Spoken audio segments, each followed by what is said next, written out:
El papel de la inteligencia artificial. Sería interesante si pudiéramos viajar desde el pasado, no tan remoto en nuestros días, digamos a principios de los años 90 del siglo pasado, a hoy en día. ¿Qué diríamos? Nuestro asombro sin duda sería tremendo. Máquinas que piensan, interactúan de forma casi humana, resuelven problemas complejos en algunos casos, casi si Terminator se convirtiera en una realidad cercana. Entonces, ¿estamos viendo el desplazamiento del ser humano? No, en realidad no. Es importante entender que la inteligencia artificial es esencialmente una herramienta que se irá convirtiendo en un instrumento en la medida en que se refina a través de procesos de entrenamiento con intervención humana, como lo hace OpenAI, o a través de entrenamiento a partir de otras IA como DeepSeek. Pero tenemos que tener en cuenta que inicialmente fue con la intervención humana. Debemos entender que la inteligencia artificial no es formal ni materialmente una plataforma o solución de inteligencia sintética o artificial. Estas inteligencias son bases de razonamiento construidos por medio de redes neuronales. En otras palabras, no pueden razonar en la misma forma en la que hace un humano, más bien emulan algunos procesos cognitivos.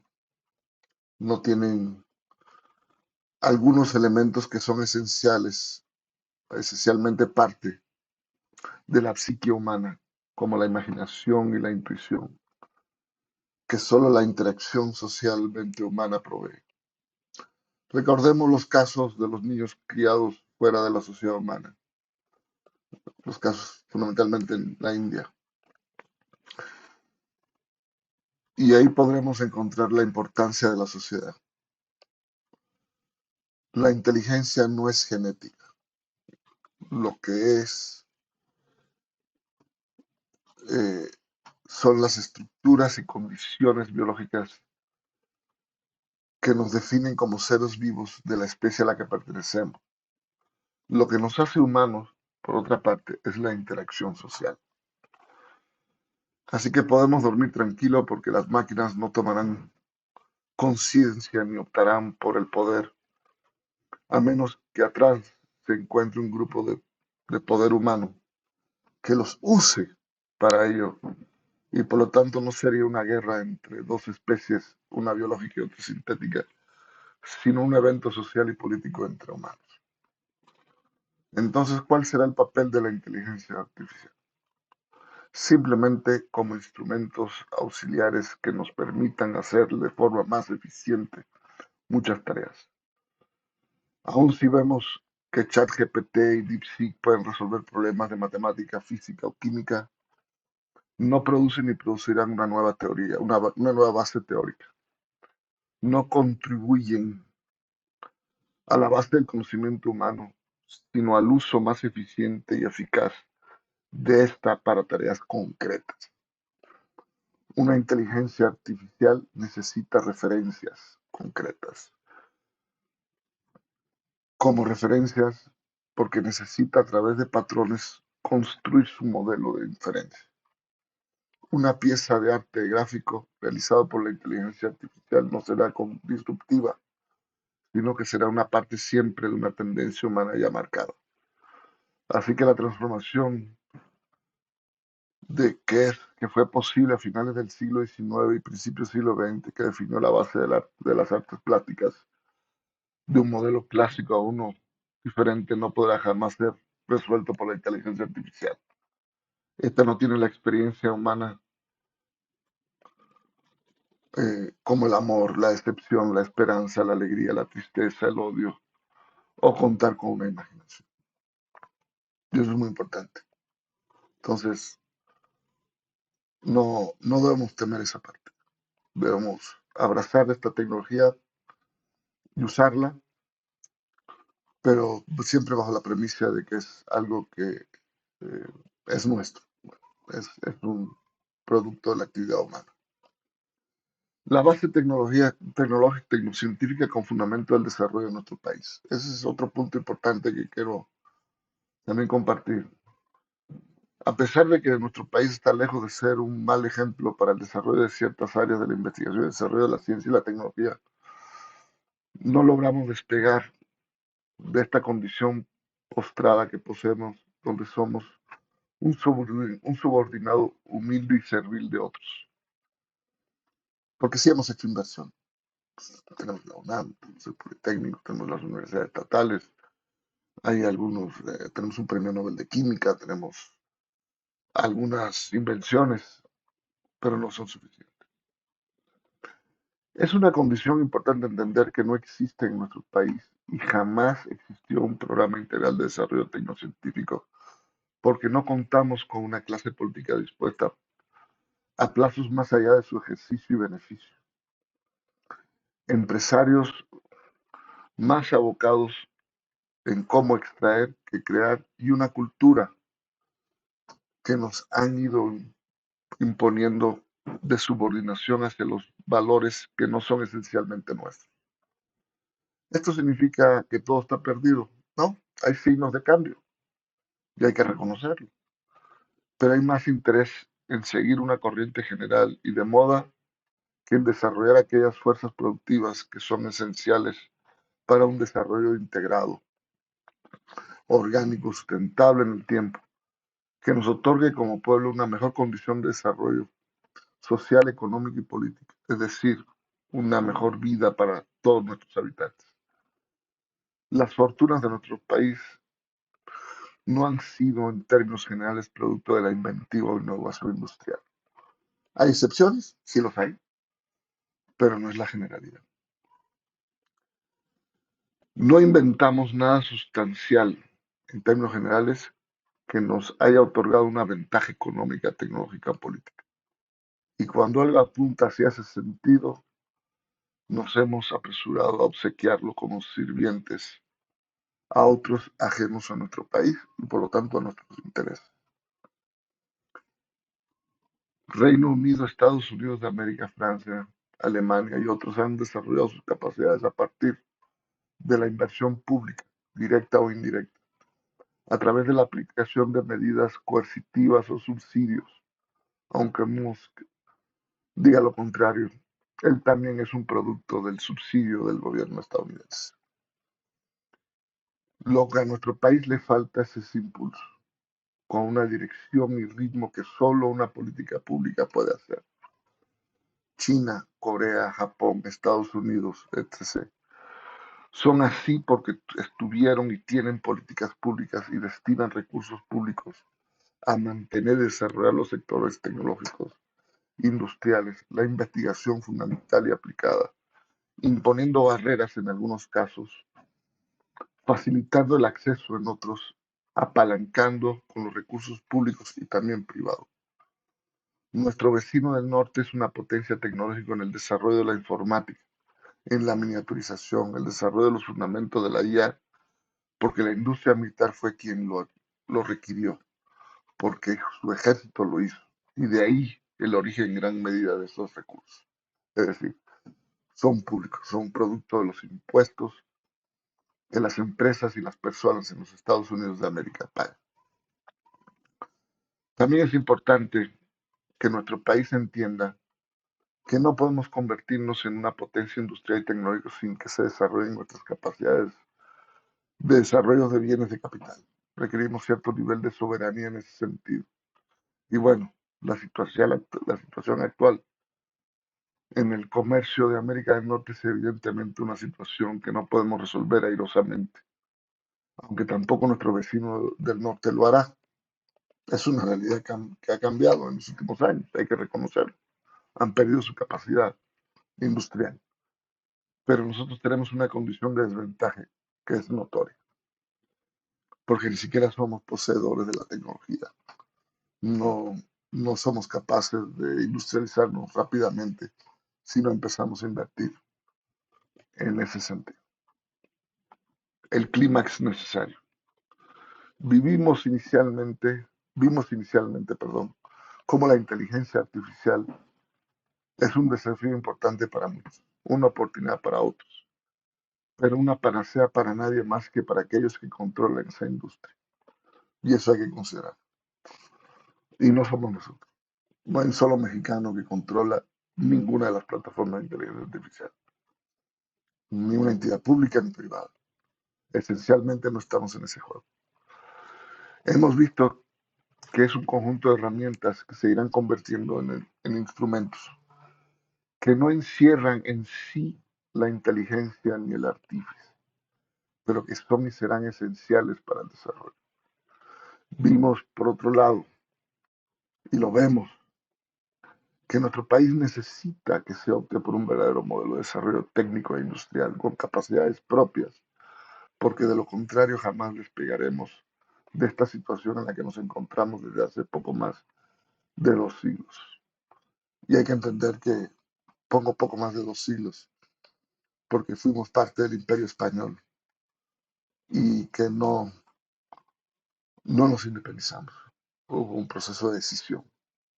Ese es el proceso histórico correcto. Lo que es necesario es que provoquemos ese cambio, tanto en el ámbito público, transformando la visión sexenal, trienal, en una visión de varias décadas hacia el futuro, destinándole los recursos necesarios, forzando las medidas políticas necesarias y sobre todo desarrollando el sector de la educación. Necesitamos un impulso en la educación. Es necesario que un habitante en una comunidad oaxaqueña o chapaneca, sin importar a cuál grupo cultural pertenezca, cuente con exactamente las mismas oportunidades que otros en el resto del país. Y para ello es necesario que los trabajos de la enseñanza, es decir, de la educación, cuenten con las mismas condiciones y recursos pedagógicos y materiales para ejercer que aquellos que se encuentran en la capital de nuestro país, pero que además sean evaluados de la misma forma. Es un tema delicado, lo sé, pero pero aquello que no se mida no se pueda mejorar. Y no sabemos mejorar nuestra educación porque no somos objetivos en nuestras medidas, la manera en que estamos, la métrica que estamos aplicando en la educación. Pensamos que porque tenemos la UNAM, que es una de las universidades más importantes en este continente, yo creo que una de las más importantes del mundo, sin duda, tenemos el problema resuelto. No es cierto, estamos lejos de ello. Así podremos identificar el enorme talento con el que contamos, porque sí lo tenemos. Y dejaremos de depender de que todos nuestros ingenieros, científicos y trabajadores del arte, educadores e incluso empresarios tengan que provenir del 20% de la base poblacional, que es lo que está sucediendo ahorita, inclusive menos del 20%. Tendremos mejores oportunidades de desarrollo si nuestra base de selección es la totalidad de los niños y jóvenes.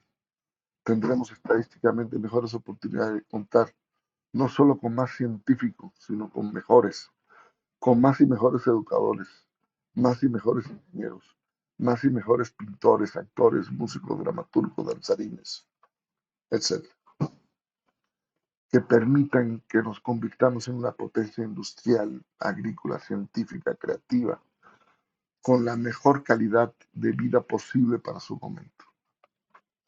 Eso es lo que realmente necesitamos.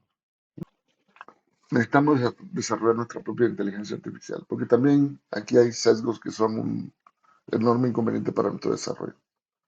No podemos depender de que un estudiante de nuestro país aprenda historia con una idea desarrollada fuera de nuestro país. Es fundamental desarrollar. Necesitamos contar con ello. Necesitamos tener nuestra propia base tecnológica, nuestros propios especialistas, nuestra propia experiencia. Pero no veo ningún empresario, hasta donde yo logro alcanzar a verlo, con la capacidad ni la voluntad de hacerlo. Ojalá me equivoque. Y la verdad es que deseo que mi boca se haga chicharrón. Ojalá que prueben que estoy esencialmente equivocado.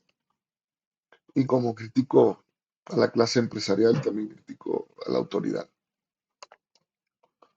porque no veo tampoco líneas claras para ese desarrollo. Veo algunos actos, pero todavía a mí, lo personal, no me queda fundamentalmente claro cuál es el camino que se está escogiendo para desarrollar nuestra base tecnocientífica. Y cuando digo desarrollarlo, no lo digo en el sentido eh, formal, creativo, emprendedor, convertirlo en proyectos subsidiados, pero en mediano y largo plazo económicamente viables. Tenemos que aprender de otros países, tenemos que aprender de los chinos, de los japoneses, de los estadounidenses, tenemos que aprender de los europeos, como Francia, Alemania, Inglaterra, en algunos momentos históricos del pasado. Y tenemos que ser, como Marcelo Gullo muy atinadamente dice, eh, tenemos que ser eh, fundacionalmente insubordinados. Necesitamos insubordinarnos a la tendencia general, construir nuestra propia tendencia. No aislada, no totalmente aislada. Necesitamos mantener contacto, necesitamos intercambiar especialistas, formarlos en el exterior, que otros se formen aquí, que captar talento del exterior y tenerlos en México y viceversa. Eso es básico.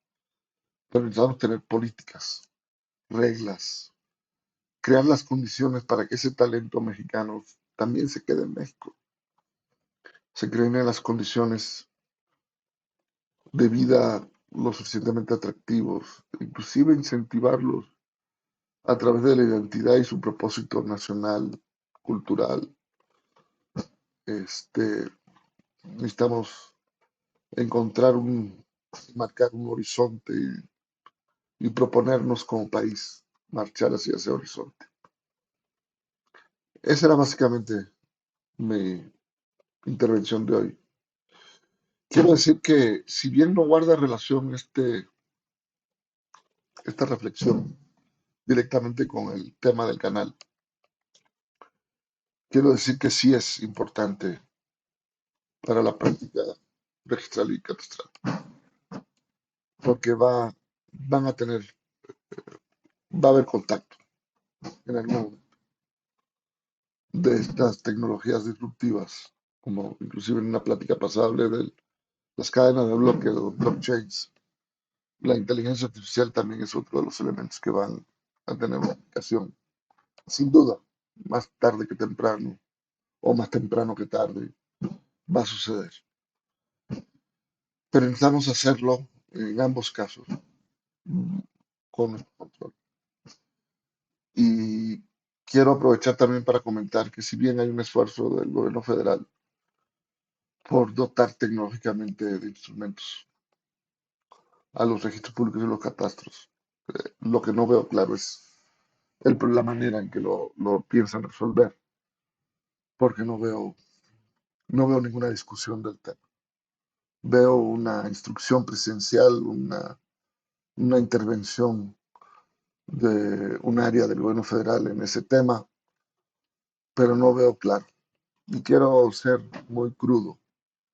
Cuando la actual presidenta fue jefa de gobierno de la Ciudad de México, ninguna de las dos soluciones, ni la registral ni la catastral, eran, digamos, esencialmente propiedad del gobierno de la ciudad.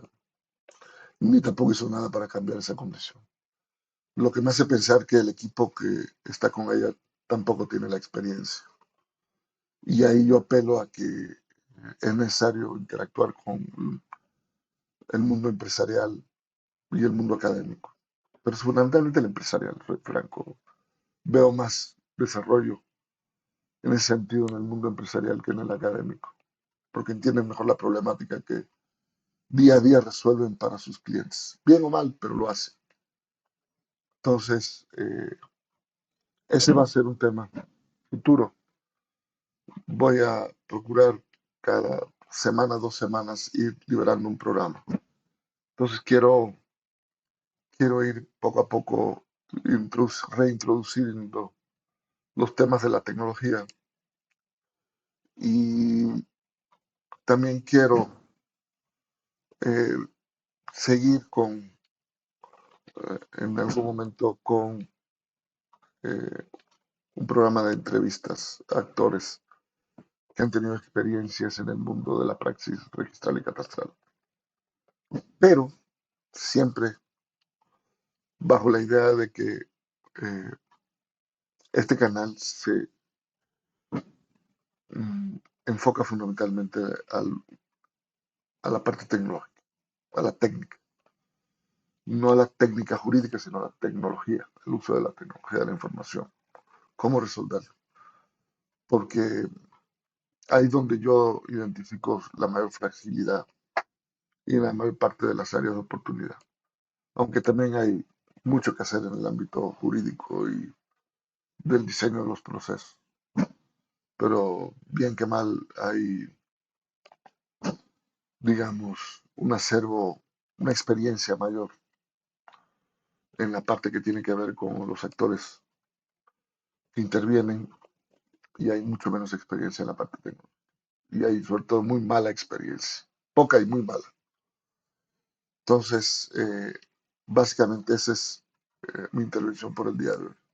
Espero que les guste y que en algún momento puedan suscribirse a este canal para recibir las notificaciones. Yo actualmente no monetizo, así que siéntanse con toda la libertad de pasar la publicidad. Y no es la intención inmediata al menos, ¿no? Es más bien un espacio de discusión y me gustaría retomarlo para ello porque esta última acción del gobierno federal yo creo que es importante, es relevante, yo creo que no hay una mala intención, pero yo creo que también hay que abrir el espacio a la discusión porque de lo contrario no va a llegar a buen puerto, sin duda. Ni el modelo registral ni el modelo catastral como están son la base directa para la generación de la base tecnológica. Eh, hay cambios fundamentales, hay nuevas tecnologías, hay nuevas maneras de abordar la solución de los problemas y sobre todo hay necesidades nuevas que se están eh, produciendo en el ámbito tanto de los catastros municipales estatales como de los registros públicos de la propiedad. Entonces, espero que todos se encuentren bien y hasta luego. Gracias.